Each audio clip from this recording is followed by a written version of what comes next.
കഴിഞ്ഞ ക്ലാസ്സിൽ നമ്മൾ എക്കോസിസ്റ്റത്തിനെ കുറിച്ച് പഠിച്ചില്ലേ, ബയോട്ടിക് കമ്പണൻസും അബയോട്ടിക് കമ്പണൻസും ഒക്കെ. ഇനി അടുത്ത് നമ്മൾ നോക്കുന്ന ecological സക്സഷനാണ്.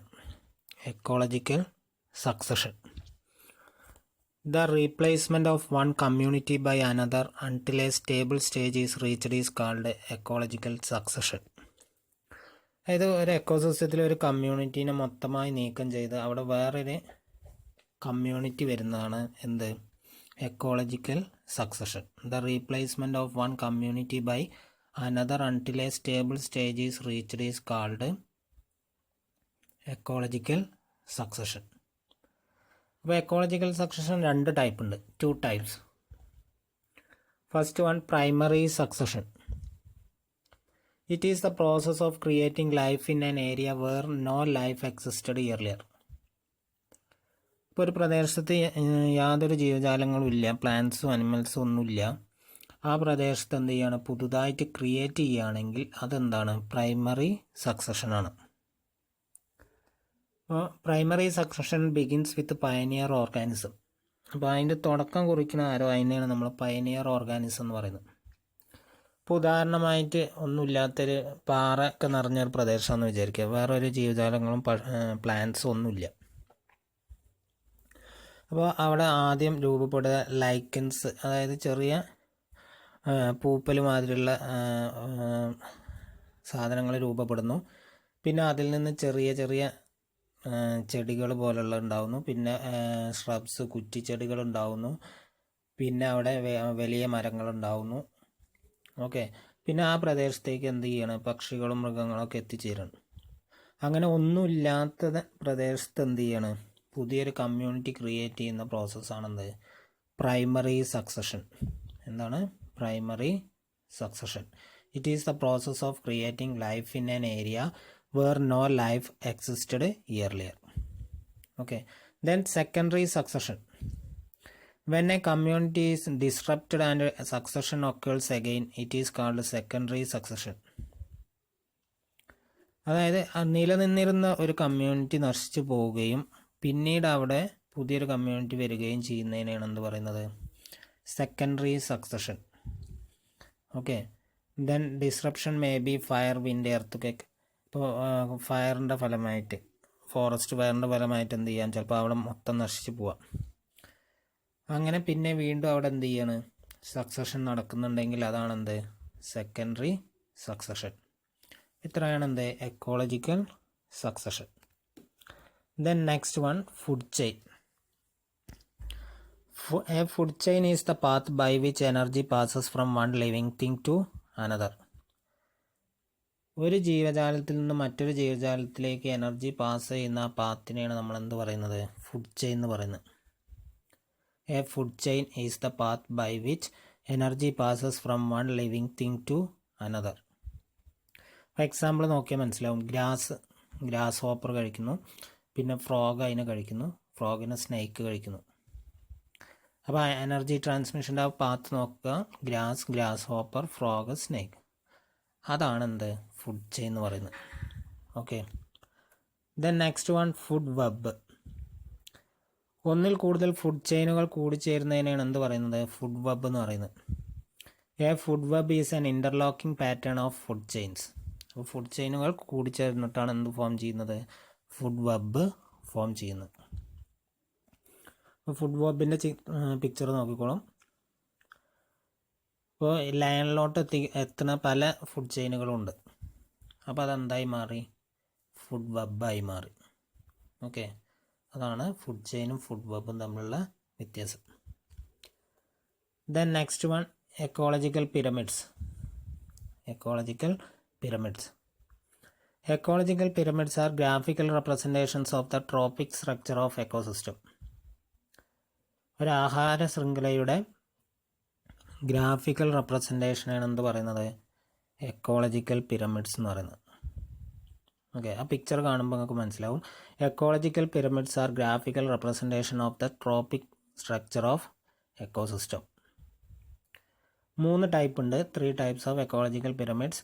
Pyramid of numbers, pyramid of biomass, pyramid of energy. അപ്പോൾ എക്കോളജിക്കൽ പിരമിഡ്സ് എന്ന് പറഞ്ഞാൽ ഗ്രാഫിക്കൽ റെപ്രസെൻറ്റേഷൻ ആണ്. അപ്പോൾ പിരമിഡ് ഓഫ് നമ്പേഴ്സ് എന്ന് പറഞ്ഞാൽ എന്തായിരിക്കും നോക്കാം. Pyramid of numbers, it is the graphical representation of number of individuals per unit area of various tropic level. ഓരോ ട്രോപ്പിക് ലെവലിലെയും ഇൻഡിവിജ്വൽസിൻ്റെ എണ്ണം വെച്ചിട്ട് നമ്മൾ റെപ്രസെൻ്റ് ചെയ്യുകയാണെങ്കിൽ അതെന്തായി, പിരമിഡ് ഓഫ് നമ്പേഴ്സായി. അപ്പോൾ പിരമിഡ് ഓഫ് നമ്പേഴ്സ് എങ്ങനെയാണ് നോക്കാം. ഇപ്പോൾ ഉദാഹരണമായിട്ട് പ്ലാന്റ്സിൻ്റെ എണ്ണം വളരെ കൂടുതലാണ്. അതായത് ഗ്രാസ് ലാൻഡൊക്കെ ആണെങ്കിൽ അവിടെ എന്തുണ്ടാവും, ഡീർ ഉണ്ടാവും. മാനുകളുടെ എണ്ണം കുറച്ച് കുറവായിരിക്കും. അതിലും കുറവായിരിക്കും എന്ത്, ലാൻഡ് എണ്ണം. അപ്പോൾ നമുക്ക് പിരമിഡ് ഓഫ് നമ്പേഴ്സ് റെപ്രസെൻ്റ് ചെയ്യുമ്പോൾ ഇങ്ങനെ ആദ്യത്തെ പിക്ചർ മാതിരിയാണ് കിട്ടുക. അപ്രൈറ്റ് പിരമിഡാണ്, മുകളിലോട്ടാണ് അപ്രൈറ്റ് പിരമിഡ്. ഇനി അതന്നെ പിരമിഡ് ഓഫ് നമ്പേഴ്സ് താഴെ കൊടുത്തിട്ടുള്ള ആദ്യത്തെ പിക്ചർ നോക്കിയോ, പ്രൊഡ്യൂസേഴ്സ്, അതായത് ഒരു ട്രീ, അതിനെ ഡിപ്പെൻഡ് ചെയ്യുന്ന ഹെർബിവോർസിൻ്റെ എണ്ണം കൂടുതലാണ്. പിന്നെ അവയുടെ പാരസൈറ്റ്സ് അതിലും കൂടുതലാണ്. ഹൈപ്പർ പാരസൈറ്റ്സിൻ്റെ എണ്ണം വളരെ കൂടുതലാണ്. അപ്പോൾ പിരമിഡ് ഓഫ് നമ്പേഴ്സ് എന്താവും, തിരിച്ചാ വരിക. മുകളിലുള്ള ആ പിക്ചർ തിരിച്ചുകൊണ്ട് വരും റെപ്രസെൻറ്റേഷൻ. അതാണ് എന്ത്, ഇൻവെർട്ടഡ് പിരമിഡ്.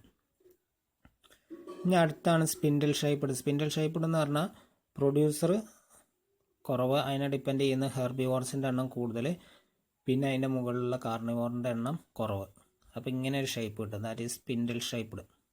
അപ്പോൾ ഈ 3 ഷേപ്പിൽ നമുക്ക് എന്ത് ചെയ്യാം, പിരമിഡ് ഓഫ് നമ്പേഴ്സിനെ റെപ്രസെൻ്റ് ചെയ്യാം.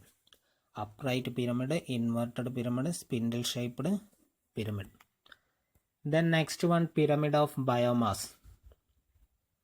അപ്പോൾ ബയോമാസിൻ്റെ ഇതിൽ, അപ്പോൾ ബയോമാസ് പറഞ്ഞാൽ എന്താ, ഒരു യൂണിറ്റ് ഏരിയയിലുള്ള മൊത്തം ഇൻഡിവിജ്വൽസിൻ്റെ മാസ് എടുക്കുക. ഓക്കെ, ഓരോ ട്രോപ്പിക് ലെവലിലും. അതാണെന്ത്, ബയോമാസ് എന്ന് പറയുന്നത്. It is the graphical representation of biomass present per unit area of different trophic level. അപ്പോൾ ബയോമാസ് വെച്ചിട്ട് ഗ്രാഫ് വരയ്ക്കുകയാണെങ്കിൽ അതെന്തായി, പിരമിഡ് ഓഫ് ബയോമാസ്. അപ്പോൾ അതിൻ്റെ അപ്രൈറ്റ് പിരമിഡ് നോക്കാം. പ്രൊഡ്യൂസേഴ്സ്, പ്ലാന്റ്സിൻ്റെ, അപ്പോൾ ആ ഏരിയയിലുള്ള അല്ലെങ്കിൽ യൂണിറ്റ് ഏരിയയിലുള്ള മൊത്തം പ്ലാന്റ്സിൻ്റെ മാസ് എന്താണ്, കൂടുതലാണ്. അവയെ ഡിപ്പെൻഡ് ചെയ്യുന്ന ഹെർബിവോർസിൻ്റെ ടോട്ടൽ മാസ് കുറവാണ്. പിന്നെ അവയെ ഡിപ്പെൻഡ് ചെയ്യുന്നതിലൂടെ മാസ് കുറവാണ്. മുകളിലുള്ള ടോപ്പ് കാർണിവോറിൻ്റെ മാസ് കുറവായതുകൊണ്ട് നമുക്ക് എങ്ങനെ കിട്ടുക, അപ്രൈറ്റ് പിരമിഡാണ് കിട്ടുക. ഇനി അക്വാറ്റിക് എക്കോസിസ്റ്റത്തിൽ നോക്കാം. പ്രൊഡ്യൂസേഴ്സ് എന്താണ്, ബയോമാസ് കുറവാണ്. പിന്നെ അവയെ ഡിപ്പെൻഡ് ചെയ്യുന്ന ഹെർബിവോർസിൻ്റെ ബയോമാസ് കുറച്ചും കൂടി കൂടുതലാണ്. പിന്നെ കാർണിവോർസ്, വലിയ മത്സ്യങ്ങളാകുമ്പോൾ എന്താണ്, ബയോമാസ് കൂടുതലായിരിക്കും. അപ്പോൾ എന്താ വരിക, അക്വാറ്റിക് എക്കോസിസ്റ്റത്തിൽ നമുക്കത് കാണാൻ കഴിയുന്നത് എങ്ങനെയാണ്, ഇൻവെർട്ടഡ് ആയിട്ടാണ്. ഓക്കെ, അപ്രൈറ്റും ഇൻവെർട്ടഡും. Pyramid of biomass. ഇത് ടോട്ടൽ മാസ് പെർ യൂണിറ്റ് ഏരിയനെ വെച്ചിട്ട് നമ്മൾ എന്ത് ചെയ്യാം, ഗ്രാഫാക്കി കാണിച്ചു കഴിഞ്ഞാൽ അതാണെന്ത്, pyramid of biomass. It is the graphical representation of biomass present per unit area of different trophic level. Okay, then pyramid of energy. It is the graphical representation of the flow of energy through each tropic level.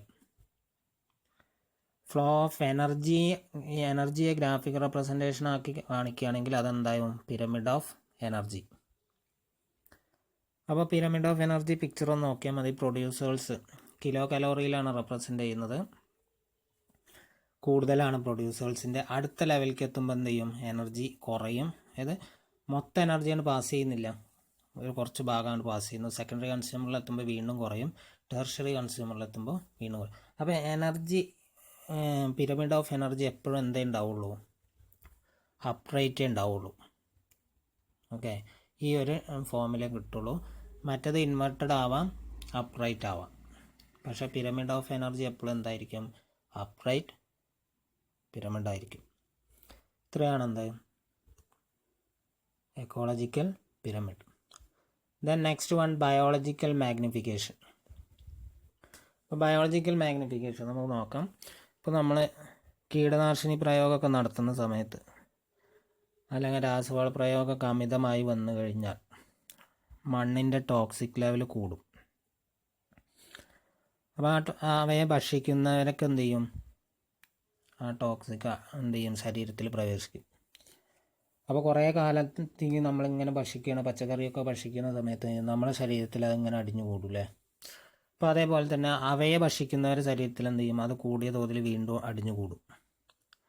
അങ്ങനെ top ലെവലിലെത്തുമ്പോഴേക്കും എന്ത് ചെയ്യും, toxic level വളരെയധികം കൂടിയ ഒരു തോതിലെത്തും. അതിനെയാണ് എന്ത് പറയുന്നത്, biological magnification എന്ന് പറയുന്നത്. ഇപ്പോൾ അക്വാറ്റിക്കിലാണെങ്കിലും അങ്ങനത്തെ വെള്ളത്തിലാണെങ്കിലും മത്സ്യങ്ങൾ വഴി എന്ത് ചെയ്യും, മറ്റ് ജീവികൾ അവയെ ഭക്ഷിക്കുന്നവരെ ശരീരത്തിലെത്തും. പിന്നെ അവയെ ഭക്ഷിക്കുന്നത് അങ്ങനെ എന്ത് ചെയ്യും. അപ്പോൾ എന്താണ്, നമ്മളിപ്പോൾ കൂടുതൽ ഭക്ഷിക്കുമ്പോൾ അല്ലെ, ട്രോപ്പിക് ലെവലിൽ മുകളിലോട്ട് എത്തുന്തോറും എന്ത് ചെയ്യും, ഉപയോഗിക്കുന്ന ഭക്ഷണത്തിൻ്റെ അളവ് കൂടുക. അപ്പോൾ അത്രയും ടോക്സിക് എന്ത് ചെയ്യും, അടിഞ്ഞു കൂടും ശരീരത്തിൽ. അങ്ങനെ കൂടി വരുന്നതിനാണ് നമ്മൾ എന്ത് പറയുന്നത്, ബയോളജിക്കൽ മാഗ്നിഫിക്കേഷൻ എന്ന് പറയുന്നത്. Increase in concentration of toxic substances in each level of the food chain is called biological magnification. Food ചെയിൻ്റെ ഓരോ ലെവലിലും എന്ത് ചെയ്യാണ്, കോൺസെൻട്രേഷൻ കൂടി വരുന്ന പ്രോസസ്സിനെയാണ് എന്ത് പറയുന്നത്, biological magnification. In this, when producers take inorganic nutrients along with that, they also take some toxic substances and store it in their body. Producers inorganic nutrients എടുക്കുന്ന സമയത്ത് എന്ത് ചെയ്യും, മണ്ണിൽ നിന്ന് അവയുടെ ശരീരത്തിലേക്ക് എന്തെത്തും, ടോക്സിക് സബ്സ്റ്റൻസ് എത്തും. When consumers eat plants, consumers അവയെ ഭക്ഷിക്കുമ്പോൾ toxic substances will enter into their body also and will be stored. അവയുടെ ശരീരത്തിൽ എന്ത് ചെയ്യും, അത് സ്റ്റോർ ചെയ്യും. Thus the concentration of toxic substances increases in the body of the consumer. അവ ഭക്ഷിക്കുന്ന കാലത്തോളം എന്ത് ചെയ്യും, ടോക്സിക് ലെവൽ കൂടി വരും. When these consumers are eaten up, this will move to next tropic level and get stored in larger amount. ഇനി ഇവയെ ഭക്ഷണമാക്കുന്നവരുടെ ശരീരത്തിലേക്ക് എന്ത് ചെയ്യും, അവ പ്രവേശിക്കുകയും അങ്ങനെ എന്ത് ചെയ്യും, ലാർജ് എമൗണ്ടിൽ ആ ടോക്സിക് സ്റ്റോർ ചെയ്യുകയും ചെയ്യും. This is known as biological magnification. അപ്പോൾ നമ്മൾ എന്തൊക്കെ ഒന്നും കൂടി നോക്കാം.